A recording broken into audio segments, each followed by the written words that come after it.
Today on Pilot's Discretion, our guest is drone expert and private pilot Christian Ramsey. He talks about the FAA's new Part 108 proposal, building the ADS-B network, and angle of attack indicators. Pilot's Discretion starts right now.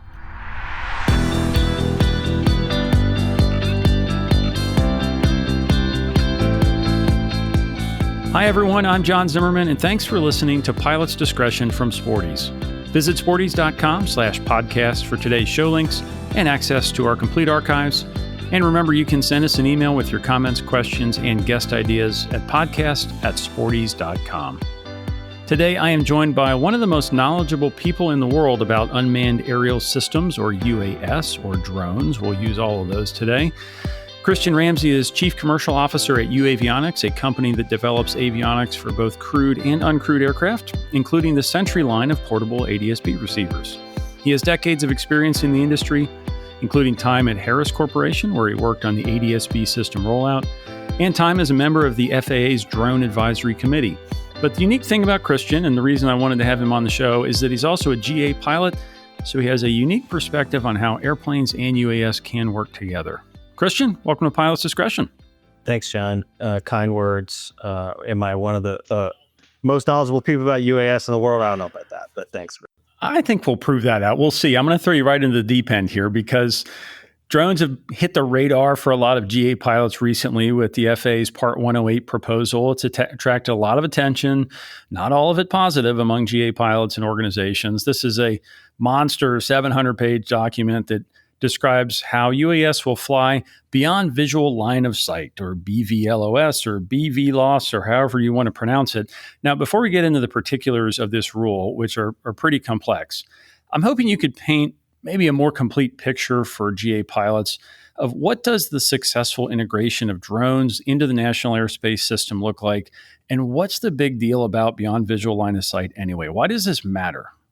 Your audience may remember that several years ago, we enacted the predecessor to Part 108, which is Part 107, right? And Part 107 was the very first way for drone operators to make money using drones. So if you're going to be flying for money for a company, for yourself, inspecting a roof or doing something, there's some basic things, rules that they wanted to put around that operation. And the biggest of them all was, hey, you can't fly farther than you can see the drone.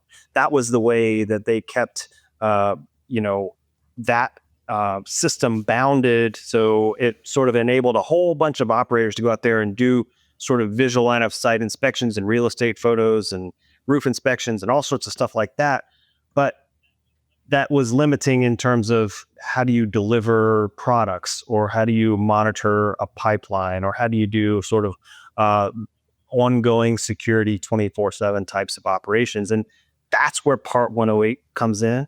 And it's again about commercial operations. We're not talking about, how someone would fly this recreationally, FPVs or anything, things like that. This is how do companies fly commercially. And that's really a foundational element of what's going on here, because there's a lot of rules in those 700 pages that are sort of all about the organizational responsibility for how you manage your operation, train your pilots, and be proficient, and make sure that you're buying drones that meet certain requirements and things along those lines. So it's really, shifting from Part 107, which was drone operator-centric, to organizational-centric. And so when you do that, Part 108 is, soup to nuts, sort of what do we need to know about the aircraft? How's the aircraft going to detect and avoid things?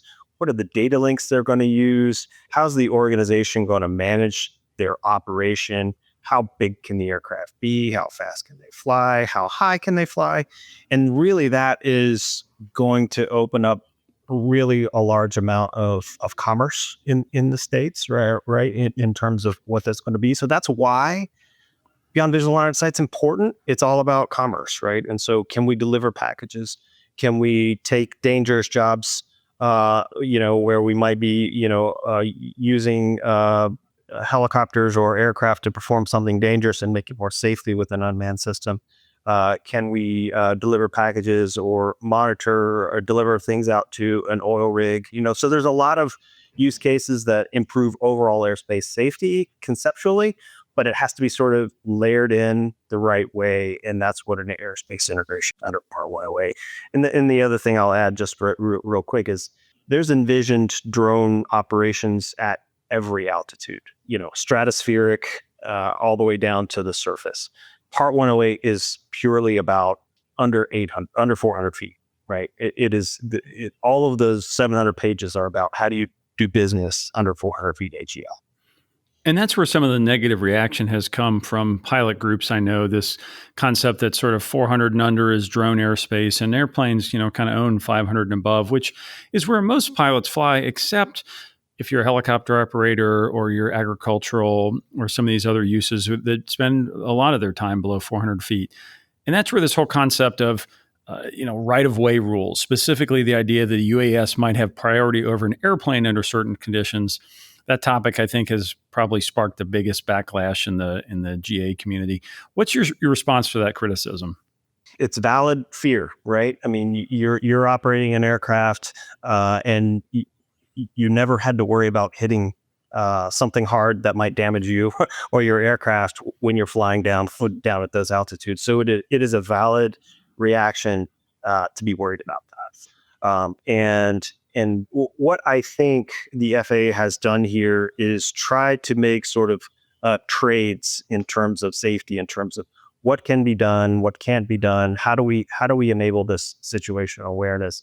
They've got 10 years now of experimenting with research and development of drone detect and void technologies and flying encounter models and managing airspace through different Pathfinder programs or integration pilot programs, or what they call broad agency announcement research and development. So they've got 10 years of all of this data, and that's sort of what's culminated into this rule, right? Or this proposal for right-of-way change. And one of the things that they have come to, which we think is first and foremost a very good thing, right? Which is they are mandating that all of these drones under Part 108 flying under 400 feet have to have ADS-BN. Like that's just like table stakes. They have to have an ADS-BN capability. Why is that important? Well, obviously it's very, very effective from a detect and avoid capability. It's more effective than carrying an onboard radar or onboard camera, which we produce, right? It's a UAVionics part where we produce, but it's just way more effective, lighter weight, longer range capability. So they recognize that, like, that's step number one, right? In order to avoid hitting something under there. And then they turn to, okay, crewed aircraft, they're going to be flying under that altitude. What can we do to protect you? We know that the rule states the drone will have right of way unless the other aircraft or the manned aircraft is departing or arriving at an airport, or if it's equipped with one of two types of ADS-B out systems. So they pair that ADS-B in requirement on the drone with the opportunity for the manned aircraft to equip with ADS-B out in order to maintain that protection, that safety. The first is pretty obvious. It's a normal installed ADS-B out system, just like we've got today. If you've got it, whether it's a UAT or 1090, Garmin, Apereo, UAVionics, whatever you want, right? So from that perspective, that will solve it. But they also know that's very expensive. They also know that certain users don't want to equip with ADS-B out for cost reasons, for privacy reasons, and so they offer an alternative. That alternative they call electronic conspicuity. Electronic conspicuity is essentially a portable battery-powered but private ADS-B out beacon, right? So it's something that looks very much like a ForeFlight Sentry. We make a version for other countries. It is battery-powered. It transmits an ADS-B out signal. It uses the UAT or 978 megahertz frequency, and it's anonymous. There's nothing in that signal that ties that it's broadcast to your aircraft, your tail number, you as a pilot. It generates a unique code, randomized code every single time it turns on. And we think that is a way to sort of appease some of the fears, that some who have held out of installing ADSB out on board. So it's going to be cheaper. It's going to be private. You turn it off when you want to. And so if I've got a J3 Cub with no electrical system, I fly far outside of Class B or C airspace. And so maybe until now I've thought there's just no need for me to have ADSB out. That EC option, that portable option, could be finally something that gets me over the hump. What's the timeline, do you think, of where the FAA might approve that? Because as you alluded to, that's been a thing in Europe in some cases, but has really been off limits here in America. Do you think that's coming sometime soon as a part of this proposal? Yeah, I think it is. So, and I think that for a couple of reasons. One is we know the FAA is under executive order timeline to get to a final rule, and that, ignoring shutdowns, it's sort of in the February timeframe of 2026. So by the time they get to 2026, if they've written a rule that says you can use this piece of equipment, they better have some maturity around what that piece of equipment is, right? And so we think that they're driving towards defining a specification and a standard. They've asked us a lot about our systems in Europe, and we've put them in touch with entities in Europe that are, have similar programs, in Australia that have similar programs. So we put them a lot of in touch with those guys from a lessons learned perspective. What should the system do? What should it not do? And we also know that they've tested our system. So we've delivered to them, portable systems and prototype systems of what these systems could be. And they conducted a series of tests at the FAA Tech Center to sort of evaluate the do's and don'ts of a portable installation and what that kind of effect that might have on signal range and performance. So I can tell you that they are actively taking steps. So I am pretty confident that probably early next year, we should be able to bring something to market here. This is a related topic, but slightly different. And this is on the topic of remote ID, which is an earlier process with drones. And I've heard you say, quote, remote ID is terrible. So explain why, and what are the lessons we should learn from that process that might inform this Part 108 rule and how we go about getting into place? Yeah, remote ID is actually mentioned in the rule, right? So if you're familiar with it, you'll find it there. Why do I think it's terrible? Remote ID was designed as a security mechanism, not in a detect and avoid mechanism or see and avoid mechanism. And so what that means is when we went through the process as an industry, and I was involved in a lot of those meetings too, we tried to decide, what should remote ID? Well, its primary purpose is if a police officer is on the ground and sees a drone in the air, he should have a mechanism to hold something up or look something up on a tablet or a phone or a computer and definitively know A, who's operating it, B, where they're operating it from, right? And so it's a digital license plate. And in order to make that achievable with the least cost to that police officer, they decided on a technology that is already in the police officer's pocket, which is something that your phone can receive as a direct broadcast, and it's a Bluetooth signal, right? So you've got a Bluetooth signal coming from the drone direct to your phone. It's not going through the internet. It's not going through anything an LTE network. It is a direct broadcast from that drone to your phone. Bluetooth is pretty short range. Now they did a lot of tests. It's long range Bluetooth signals and things like that. But in a whole bunch of tests in real world scenarios, when you're not in the middle of Montana, which is where we fly ours, right, you're getting pretty limited range. So does it meet the objective of the license plate? I guess it probably so, right? The other thing though is if you're in a really crowded environment, like a stadium, and you're trying to get a text message out and it doesn't go, yeah, well, that's because everybody's trying to use the system at the same time. You're going to run into those same problems. So that's why I say it's terrible. It's terrible from a detect and avoid or reliability standpoint.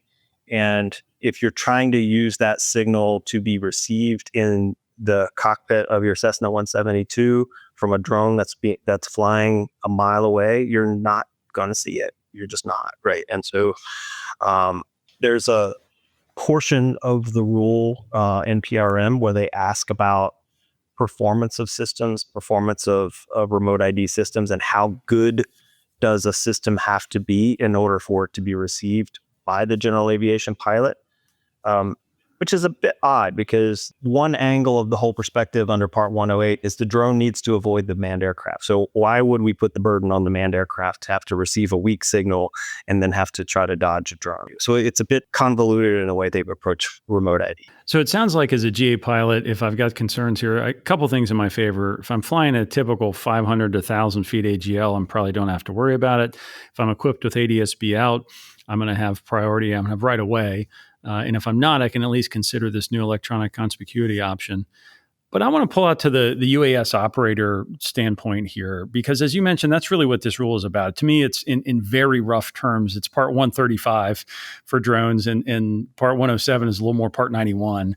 This is about the operator and the procedures and everything. So what does airmanship mean for a UAS operator? We talk about that a lot in aviation as pilots, and airmanship is really what it means to be pilot in command and think about the total flight and the weather and the airspace and the condition of the aircraft. What does airmanship mean for a UAS operator? Well, under Part 107, there is a Part 107 license, right? You can as a pilot, a licensed pilot, you can go take the webinar and the test and get your 107 license pretty easily. For those that aren't already a GA pilot, then they've got a lot more studying to do. That's sort of a equivalent to ground school for us, in order to sort of understand the aviation environment and how to read a sectional and how to read weather and things like that. So there's I would put that in the category of sort of aviation environment knowledge, right?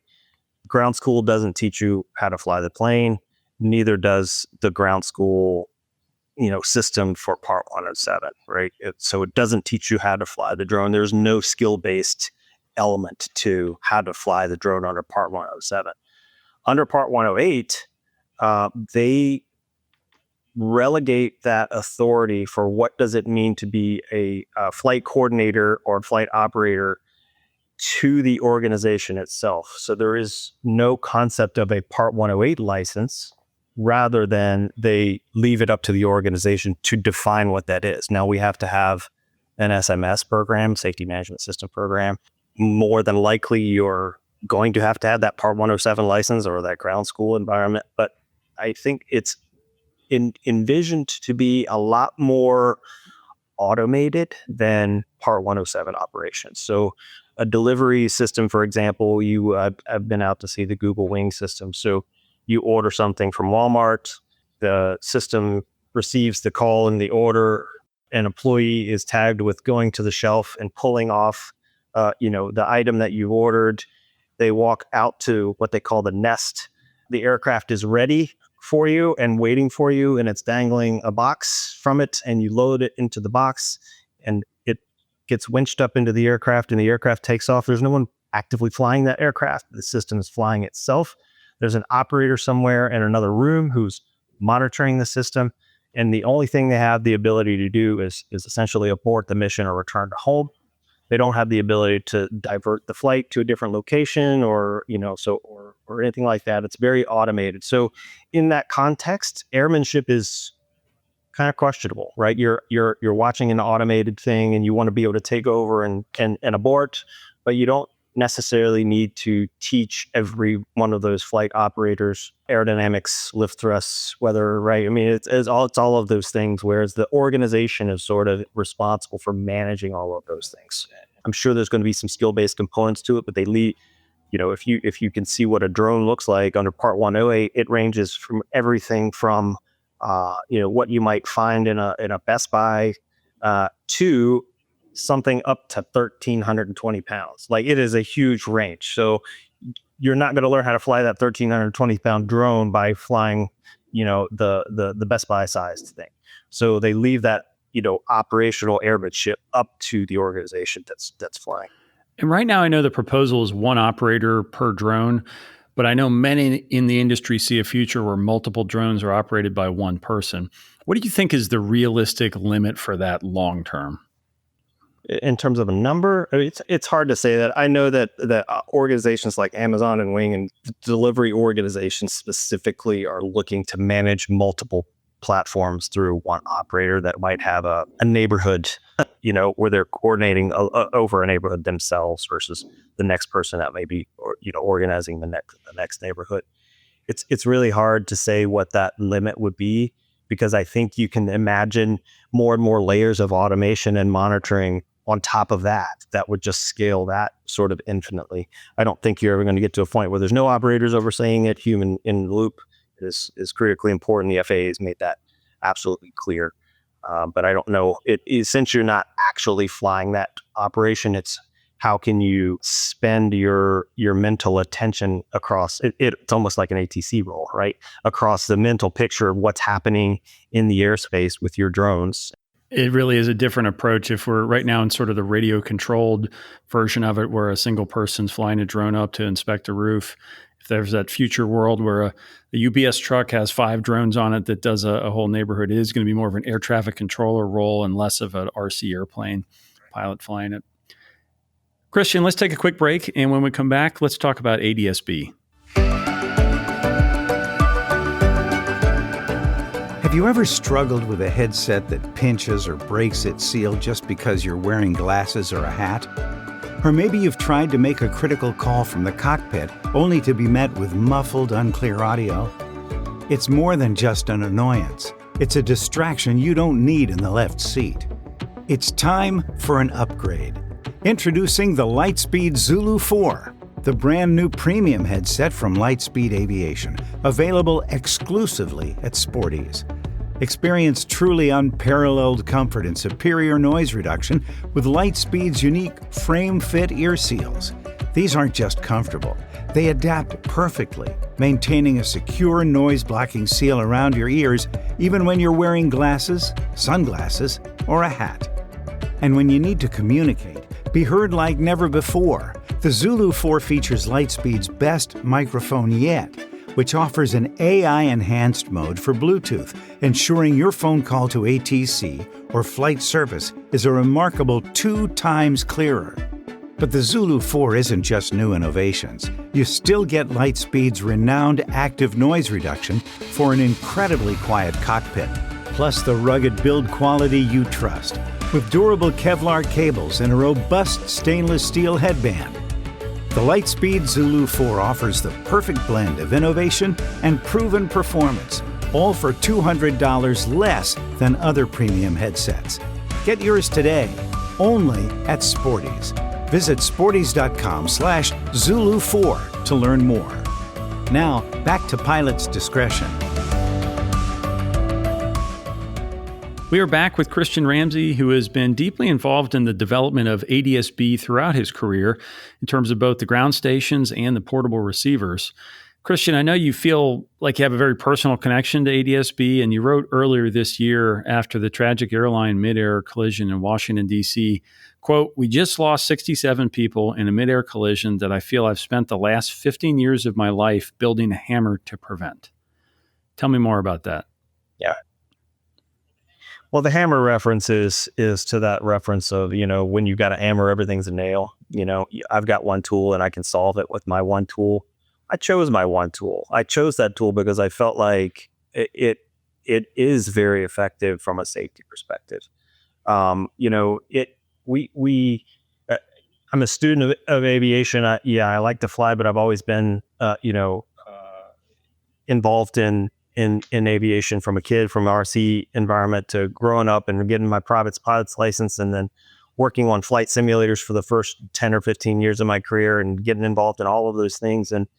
And it is hard to remember in our day and age, a day when GPS didn't exist. Right. And we had dead reckoning, and we had atlas maps in our cars, and we didn't know where we were to the centimeter from our watch. And that is the power of ADS-B, maps to the power of a GPS system. Also the vulnerabilities of the GPS system, to be clear, right? I mean, we're seeing a lot of that. But when you understand how the physics of a radar system works, and, in my role within the SBS, or Surveillance and Broadcast Services Program, which is the official name for the ADS-B network in the FAA, we not only deployed ADS-B ground stations, but you had to integrate in the existing radars too, right? And you're looking at the positions of a single aircraft that can be tracked by 2, 3, or 4 single radars, and you realize that they've all got that aircraft at a different position, right? It looks like a formation flight of 737s, and it's really just the one thing, and you've got to figure out how to calibrate them because of the errors in those systems, and ADS-B solves all of that, right? And it brings that down to, hey, now I'm getting an update every once a second at worst, whereas previously once every 12 seconds for an en route radar, 6 seconds for a terminal radar, and now we can sort of, the vision was we can sort of bring that, because of that accuracy, we can fit more aircraft into the airspace, which is a weird concept. Like you look up and you don't think you see a lot of things, but because of the rules of aircraft separation and 3 miles of separation, 5 miles of separation, there's a limit to a safe density of aircraft in the airspace, and we needed the accuracy of a GPS system to sort of bring that in, which in turn is enabling things like drones or advanced air mobility aircraft to come into the airspace, because that's a whole new user base. Things going up into the stratosphere, that's a whole new user base. Commercial space, supersonic jets, bringing things like ADS-B to the surface for surface management systems. All of that is enabled through low-cost ADS-B. And I say low cost as a relative term, because an ADS-B receiver compared to a big mechanical radar is just massively different. Even the FAA's version of an ADS-B receiver, which lives on cell phone towers and massive redundancy and things like that, compared to the cost of a single radar, it's massively different, right? So it is a hammer, right? And but it only is the hammer that if everyone can take advantage. If this was ever going to be only for commercial aircraft, you're wasting a lot of safety potential there, and so bringing that cost and that safety down to general aviation, now to drones, to Part 103 aircraft, to balloons, to gliders, to aircraft without electrical systems. It's been a big part of what UAVionics has been about, is bringing that cost down. Yeah, I know it still costs something, right? But comparatively, you're so much safer by broadcasting your positioning and being a cooperative. We call it the term cooperative. You're cooperating in the airspace. You're telling everyone where you are so that they can hear you and understand where you are. They're telling you where they are. You are. And you can use that TSB display or for-flight display or something like that, and just make a minor course correction, and you've avoided something altogether that could have escalated into an accident. And as you alluded to, there even extends to the surface. I know there's experiments and some deployments of ADS-B out being used for airport vehicles, so we can reduce runway incursions, not just with airplanes, but as often happens at larger airports, ground vehicles in the runway environment. So it's just proof that if you push that cost down low enough, and the power requirements and size and everything else low enough, can find whole new uses that never would have thought about. So I'm interested in your overall assessment of the ADS-B system. There's been some headlines recently about the FAA's broader next-gen process, and some very unflattering reports come out of that about how late, over budget, how it hasn't delivered on all of its goals. And I think that's probably hard to argue with. But on at least the ADS-B part of it, in general, I think it went better than a lot of people thought it might have gone in 2017, 2018, when the 2020 mandate was staring us all down. A lot of airplanes did equip. Datalink weather is a regular part of most GA pilots when they fly. So overall, looking back, and you've been involved with it about as much as anybody, what's your assessment of how the ADS-B rollout has gone?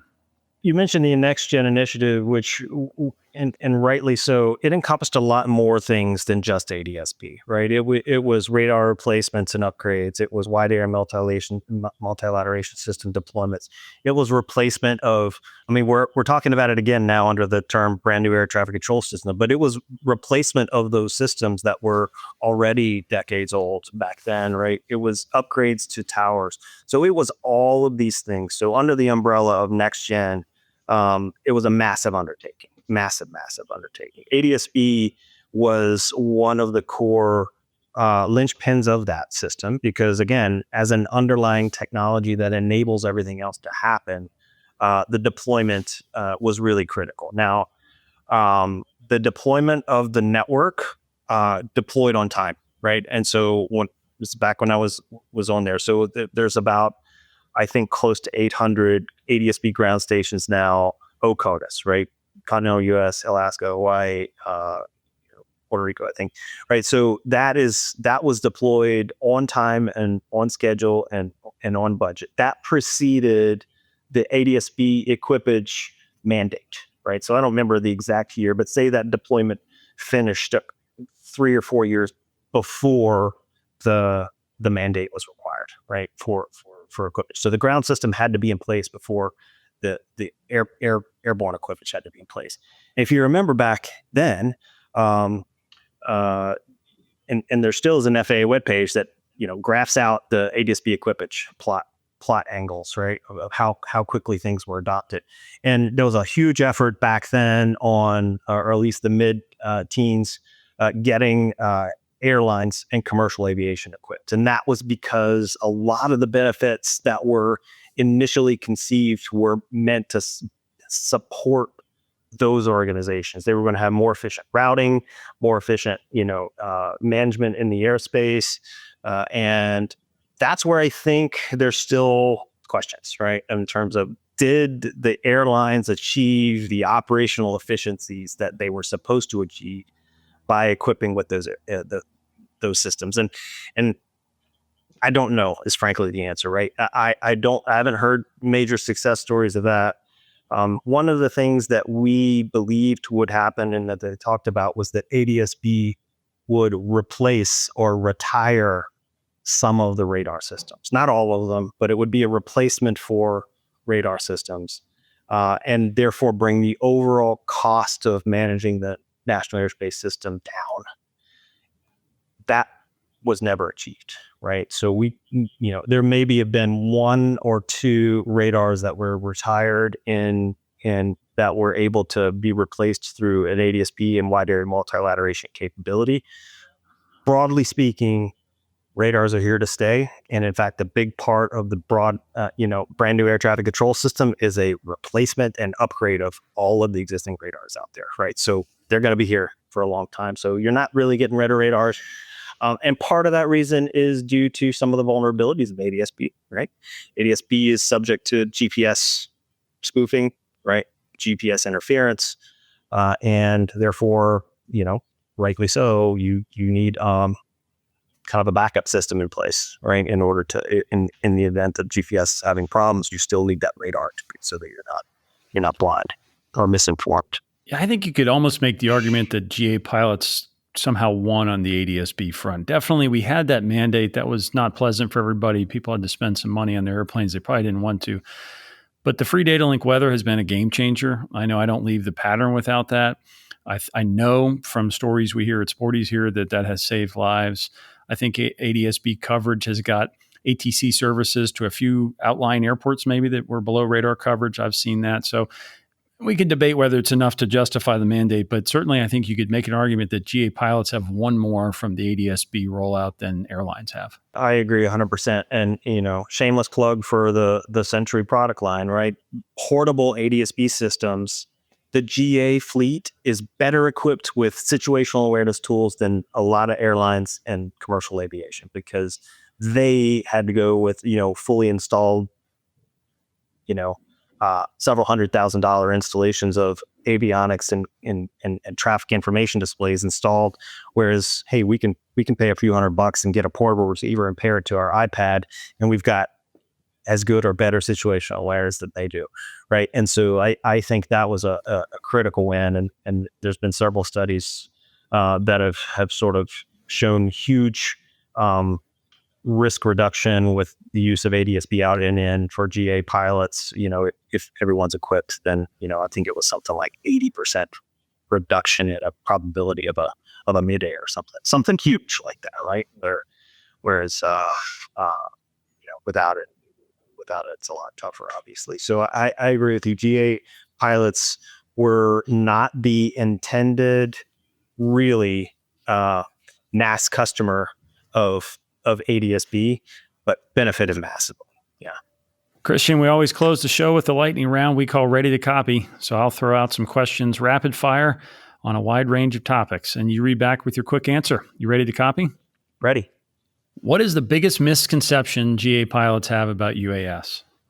That they don't want to avoid them. What is the most unique application for a drone that you've seen proposed? Unique application for a drone that's being proposed. Transporting organs. If the Wright brothers were alive today, would they be building a home-built airplane or a drone? I think they'd be building a home-built airplane. I want to agree with you, but I think they'd be building some cool drone, probably to be used in Ukraine or something. I don't know. Maybe not. What is a habit you learned flying UAS that you can apply to GA flying? I think flying UAS, I am much more in tune to see and avoid than admittedly I was previously with as a GA pilot. So understanding now that there's a lot more in the airspace than I previously did. What is your best tip for flying with ADS-B in a GA airplane? Just do it. Period. Any way you can.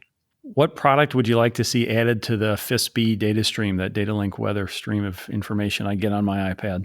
What should we add? Yep, there's something called a Lance grid, which is a notification mechanism for drone operators to indicate that they are flying within a grid. So it's not surveillance. It's a self-reporting thing. So if we could broadcast the Lance grids around airports, then pilots would know not exactly where the drone is, but they would know that within a quadrant that a drone is operating there.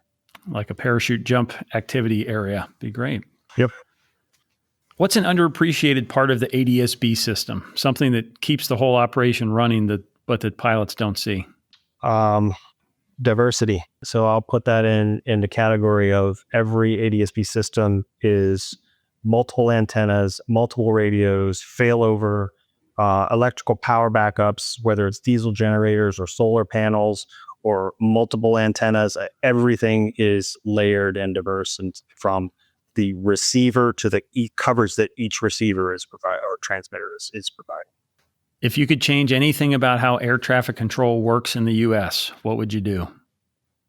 Selfishly, I would deploy airport situational awareness at every airport tower. A note on that: it is amazing the tools that some of these ATC towers don't have. You know, their primary tool in a lot of these locations is your voice, your vision, and your mental model of the airspace. They need something more. Are angle of attack indicators overrated or underrated for GA pilots? I think they are underrated. I think there's a lot, we aren't, or at least in my generation, we weren't taught to use them very much. We were taught to monitor airspeeds and things along those lines. And when you do some flying in practice stalls and you understand the physics behind an AOA indicator, you're going to learn to trust it a lot more. Early in your career, as you mentioned, you did a lot of work in simulators, including some pretty sophisticated ones. If I'm a GA pilot going for my first sim session at Flight Safety or SimCom, what's one tip you'd give me as I prepare? You might get motion sickness. When you're flying in a simulator and you've got a wraparound visual system and the platform is moving, they're pretty good, but they're not exactly what you're going to experience in the aircraft, and your brain's not going to like that too much. All right, Christian, our last question is always the same. You have one final flight. We want to know, what are you flying and where are you going? Oh, man. You know what? I'm going to fly I like going old school. I'm going to go back to a Piper Cub, so I'm going to fly doors off, rural, uncontrolled airspace. I just love that feeling of freedom. Christian, thanks for being on the podcast. Thank you.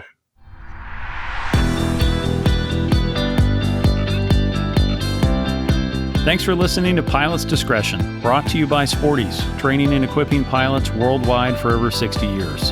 For more episodes and today's show links, visit sporties.com/podcast. I'm John Zimmerman. We'll see you next time on Pilot's Discretion.